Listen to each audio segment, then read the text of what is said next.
இவ்வளவு கோவப்படுறீங்க? உங்களை யாரு கண்டுபிடிச்சு கூட்டிட்டு வந்தா தெரியுமா? யாரு? மல்லி.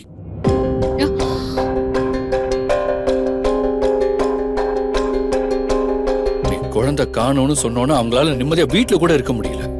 அவங்களும் கிளம்பி வந்து தேடி இருக்காங்க. தற்செயலா ஐஸ்வர்யா ஒரு கடை பக்கத்துல உட்கார்ந்துட்டு இருந்திருக்கா, கண்டுபிடிச்சிட்டாங்க.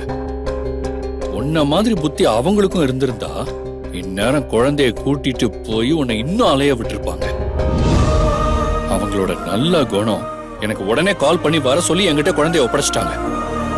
இனிமேலாவது மனுஷங்களோட தராதரத்தை புரிஞ்சுக்கோ தீபிகா. ஓஹோ, இது கம்ப்ளீட்டாவே அவளோட டிராமா தானா? இப்பதானே நல்லா புரியுது. எப்பவுமே வெளியே போகாத என் பொண்ணு ஏன் வெளியே போனான்னு இப்பதான் எனக்கு தெரியுது. அவளை நான் திட்டினதுக்காக அவ அழுதுட்டு இருந்திருக்கா. இந்த கிரிமினல் மல்லி அந்த சமயம் பார்த்து கால் பண்ணிருக்கா. ஐஸ்வர்யா விஷயத்த சொன்னதும் உன் அம்மாவுக்கு சரியான பனிஷ்மெண்ட் கொடுக்கணும், அப்பதான் திருந்துவாங்கன்னு சொல்லி ஒரு இடத்துக்கு வர சொல்லிருக்கா. ஆச்சி மசாலா. எந்த சமையலும்